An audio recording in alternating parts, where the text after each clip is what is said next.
بسم اللہ الرحمن الرحیم الحمد للہ رب العالمین والصلاة والسلام علی اشرف الانبیاء وسید المرسلین وعلی آلہ واصحابہ الطیبین الطاہرین اما بعد۔ تمام سامعین جو جہاں پر سن رہے ہیں، سرکار اقدس صلی اللہ علیہ وآلہ وسلم کی بارگاہ عالیہ میں درود پاک کا نذرانہ پیش کریں۔ اللہم صلی علی سیدنا و مولانا محمد وآلہ واصحابہ وبارک وسلم۔ فقیر فخر الدین احمد قادری مصباحی ناگپور سے ایک حدیث پاک کے سلسلے میں چند وضاحتیں پیش کرنا چاہتا ہے۔ حدیث پاک مسلم شریف کی حدیث پاک ہے، جس کو اہل علم کے درمیان حدیث جاریہ کے نام سے جانا جاتا ہے۔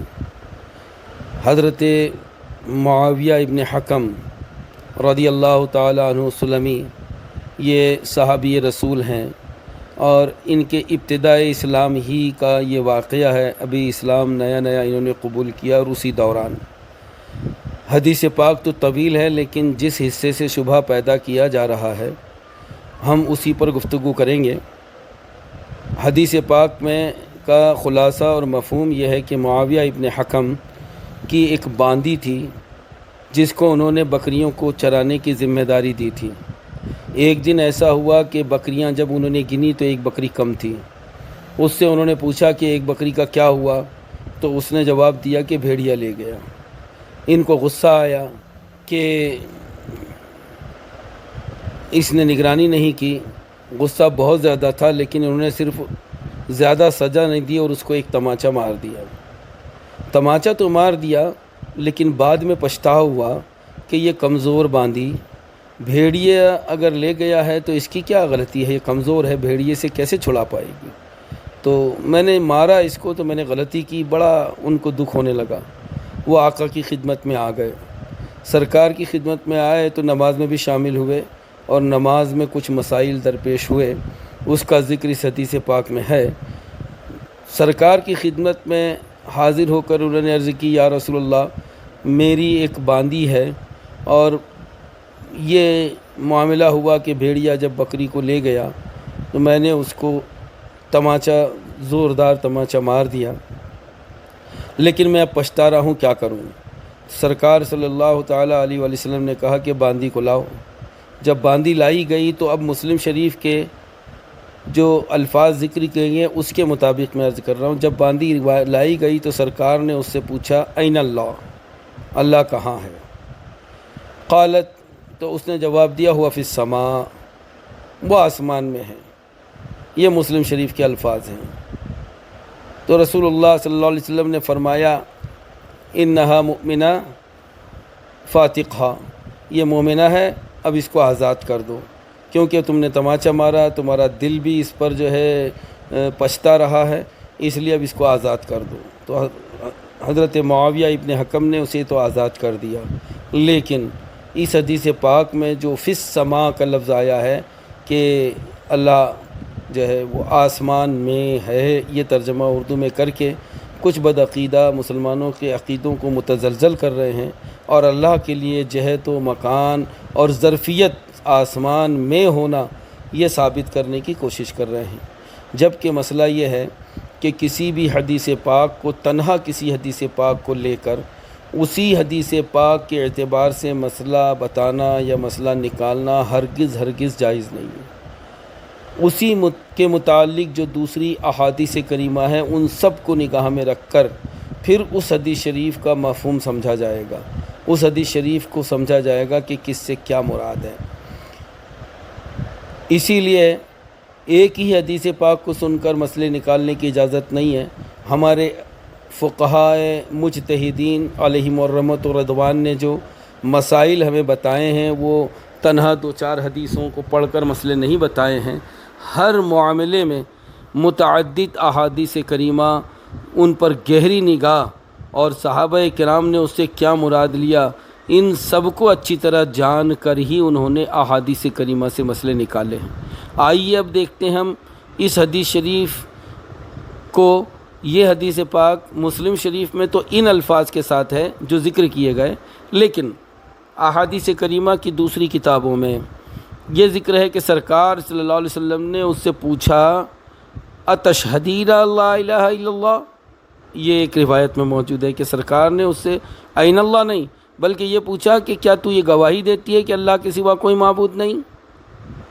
اور ایک اور حدیث شریف میں آیا ہے کہ عین ربک، تیرا رب کہاں ہے؟ عین اللہ نہیں ہے اس میں، عین ربک ہے۔ اور ایک حدیث شریف میں آیا من ربک، تیرا رب کون ہے؟ یہ الفاظ احادیث کریمہ میں آئے، اور جہاں پر یہ الفاظ آئیں کہ اتشہدین اللہ الہ الا اللہ فاشارت باصبعہ، تو اس نے اوپر کی جانب اپنی انگلی سے اشارہ کر دیا، تو سرکار نے فرمایا یہ مومنہ ہے۔ یہاں ان احادیث کریمہ کے الفاظ کو دیکھ کر یہ سمجھ میں آتا ہے کہ صحابہ کرام نے جو فی السماء اور عین اللہ کا لفظ یہاں پر استعمال فرمایا، یہ روایت بالمعنی ہے، یعنی معنن روایت کر دی گئی ہے، الفاظ وہی نہیں ہیں کہ جو اس وقت ہوئے تھے، اور بلکہ احادیث کریمہ پہ جب گہری نگاہ آپ ڈالیں گے تو وہاں بولے ہوئے الفاظ کچھ ہیں ہی نہیں، کیونکہ ایک حدیث شریف میں اندر آیا ہے کہ وہ باندی گونگی تھی، اور ایک حدیث شریف میں آیا ہے کہ وہ گونگی بھی تھی بہری بھی تھی، دونوں تھا۔ تو آپ مجھے بتائیے کہ جب کوئی گونگا بہرا ہو یا صرف گونگا ہو تو اس سے کوئی سوال کیسے کرے گا، اور وہ جواب کیسے دے گی، اور اس کے جواب کو آپ کیسے سمجھیں گے؟ تو مطلب یہ سمجھ میں آیا یہاں کر کہ وہاں جب سرکار نے اس کو بلوایا تو وہاں سارا معاملہ اشاروں ہی میں ہوا تھا، اور ان اشاروں کو صحابہ نے اپنے اپنے طور پر روایت کر دیا، کسی نے عین اللہ سے، کسی نے من ربک سے، کسی نے تشہدین اللہ الہ الا اللہ سے روایت کر دیا۔ اس نے جو اشارہ کیا انگلی سے بلندی کی طرف اشارہ کیا، تو اس اشارے کو فی السماء سے کسی نے روایت کر دیا۔ یہ روایت بالمعنی ہے، اور روایت بالمعنی کی اجازت ہے، کیونکہ صحابہ کرام کے دلوں میں دور دور تک یہ کوئی خیال ہی نہیں تھا کہ فی السماء بول دیں گے تو لوگ اللہ تعالیٰ کو آسمان میں بٹھا دیں گے، کہیں دور دور تک خیال میں کہ صحابہ کرام میں کہ نہیں تھا، تو انہوں نے فی السماء کے لفظ سے اس کو روایت کر دیا۔ روایت بالمعنی جائز ہے۔ تو اس طرح جو، اور اس لیے بھی کہ فی السماء اگر ہے بھی اور صحابہ نے اس کو روایت بھی کر دیا تو اس پر بھی اعتراض نہیں ہو سکتا، اس لیے کہ نبی پاک سرکار رحمت عالم صلی اللہ تعالیٰ علیہ وآلہ وسلم کی احادیث کریمہ میں اور بزرگوں کے اقوال میں عربی زبان کے اصول اور ضوابط اور قاعدہ میں سما سے مراد رتبے کی بلندی بھی ہوتی ہے، اور سما ہی سے مشتق سمو کا لفظ آتا ہے، اور بادشاہوں کو ہمیشہ عربی میں سمو الملک وغیرہ کے الفاظ سے یاد کیا جاتا رہا ہے، اور یہی سلفی خود اپنے بادشاہ کو بھی اسی سمو الملک کے نام سے یاد رکھتے۔ تو اس کا مطلب یہاں پر کوئی آسمان مراد نہیں ہے، بلکہ یہاں سے بلندی مراد ہے کہ اللہ تعالیٰ وہ ہے کہ جو تمام سے رتبے میں سب سے بلند ہے، میں اس پر ایمان لاتی ہوں۔ ایسا کیوں؟ ایسا اس لیے ہے کہ ابتداء اسلام میں مدینہ شریف کے آس پاس بھی بتوں کی پوجا کا ماحول کچھ قبیلوں کے اندر تھا، اور جو ہے وہاں لوگ زمینوں پر، گھروں پر اپنے بت خانوں میں رکھ کر بتوں کی، لکڑی کے بت، پتھر کے بت رکھ کر ان کی عبادتیں کرتے تھے۔ یہ سب زمینوں میں ہوتے تھے، اور یہ سب نیچے ہی ہوتے تھے، کسی کا بھی کوئی بت آسمان میں نہیں تھا۔ اور جب بت آسمان میں نہیں تھا تو ایمان والے اپنے رب کی عظمت اور بلندی کی طرف اشارہ کرنے کے لیے آسمان کی طرف اشارہ کرتے تھے۔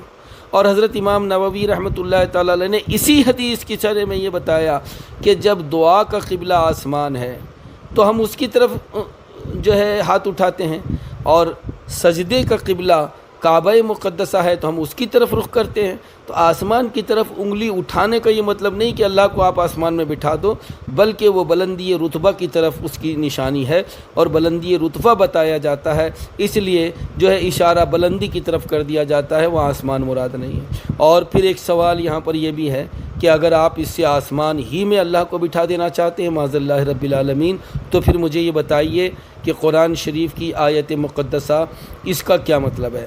قرآن مجید کی آیت کریمہ میں قیامت کے بارے میں ذکر ہے کہ وَالسَّمَاوَاتُ مَطْوِيَّاتٌ بِيَمِينِهِ، اور قیامت میں سارے کے سارے آسمان اللہ کے داہنے ہاتھ میں لپیٹے ہوئے ہوں گے۔ اب یہاں داہنے ہاتھ کا لفظ کا ترجمہ تو ہم نے کیا ہے، لیکن یہاں ہاتھ مراد نہیں ہے، یہاں قدرت مراد ہے۔ اور جو لوگ واقعی ہاتھ ہی مراد لیتے ہیں، جیسے فی السما سے آسمان میں ہی اللہ کو بٹھا دیتے ہیں، تو وہ اگر ہاتھ ہی یہاں پر مراد لیں گے تو ہمارا ان سے یہ سوال ہے کہ اللہ تو آسمان میں بیٹھا ہے اور قیامت میں جہاں بیٹھا ہے اسی کو لپیٹ لے گا اور ہاتھ میں لے لے گا، یہ کوئی بات سمجھ میں آنے والی ہے؟ تو قرآن پاک کی آیات مقدسہ کو اپنی مرضی سے نہ سمجھو، اس طریقے سے سمجھو جس طریقے سے صحابہ نے، سلف صالحین نے، ائمہ مجتہدین نے سمجھا ہے۔ ہمارے اسلاف کرام نے اس سلسلے میں ایک بات بڑی پیاری کہی ہے کہ آیات متشابہات یا الفاظ متشابہات جو احادیث کریمہ میں آئے ہیں، اس سلسلے میں ہمارے بزرگوں کے دو اقوال ہیں۔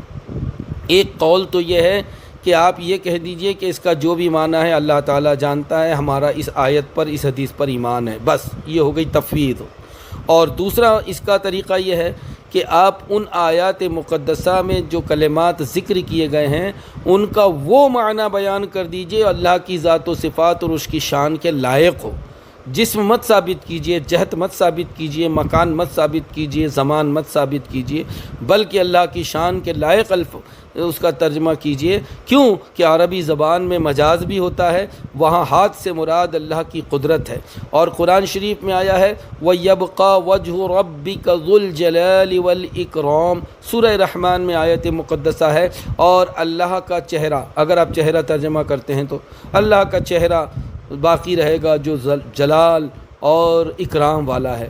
تو اب یہاں سے چہرہ مراد نہیں ہے، تعویل یہ ہے کہ اس سے ذات رب العالمین مراد ہے، اور ذات رب العالمین مراد ہے یہ مجاز ہے۔ اس کی دلیل یہ ہے کہ وہاں صفت ذوالجلال سے آئی ہے، تو ذوالجلال جو ہے والاکرام ذات ہوتی ہے، اس لیے یہاں پر وجہ سے مراد ذات رب العالمین ہے۔ یہ تعویل مقبول تعویل ہے جو اللہ کی شان کے لائق ہے۔ اور اگر کوئی واقعی چہرہ ثابت کرنے بیٹھ جائے، آنکھیں ثابت کرنے بیٹھ جائے، تو وہ اللہ تعالیٰ کو مجسم مان رہا ہے، اور جو اللہ تعالیٰ کو مجسم مانتا ہے وہ کفر کرتا ہے، وہ ایمان سے خارج ہو جاتا ہے۔ اس لیے اہل سنت والجماعت کا عقیدہ اور طریقہ سلف صالحین کا یہی ہے کہ ہم آیت مقدسہ یا احادیث کریمہ کے ان الفاظ کی یا تو تفویض والی صورت اختیار کریں کہ اس کا جو بھی معنی ہے اللہ تعالیٰ جانتا ہے، ہمارا بس آیت پر اور حدیث پر ایمان ہے، اور دوسرا طریقہ یہ ہے کہ اس کی وہ تعویل کی جائے جو تعویل اللہ کی اور رسول اللہ صلی اللہ علیہ وسلم کی ذات کے لائق اور ان کے شان کے خلاف نہ ہو، وہ تعویل کی جائے۔ تعویل کرنا یہ عام لوگوں کے لیے زیادہ مستحکم بات ہے، جب اس کا کوئی ایک خاص معنی آپ بتا دیں گے تو ذہن ادھر ادھر نہیں بھٹکے گا، یہ عام کے لیے۔ اور جو انتہائی توکل کی اونچی منزلوں پر فائز ہیں وہ تفویض کا طریقہ اختیار کرتے ہیں، اور ہمارے ائمہ متاخرین سب نے تعویل ہی کا طریقہ اختیار کیا۔ کیوں؟ اس لیے کہ حضرت امام تاج الدین سبکی رحمۃ اللہ تعالیٰ علیہ نے بزرگوں کے اقوال نقل کر کے یہ ثابت کیا ہے کہ اگر اللہ کی ذات و صفات کے لائق اس کی تعویل کر دی جائے تو لوگوں کے لیے ادھر ادھر ذہن کو بھٹکانے کا کوئی بھی شیطان کو موقع نہیں ملے گا۔ اللہ تعالیٰ سے دعا ہے کہ مولا کریم احادیث کریمہ کو ان کے صحیح مفہوم کے ساتھ ادا کرنے کی توفیق عطا فرمائے۔ وما علینا الا البلاغ المبین۔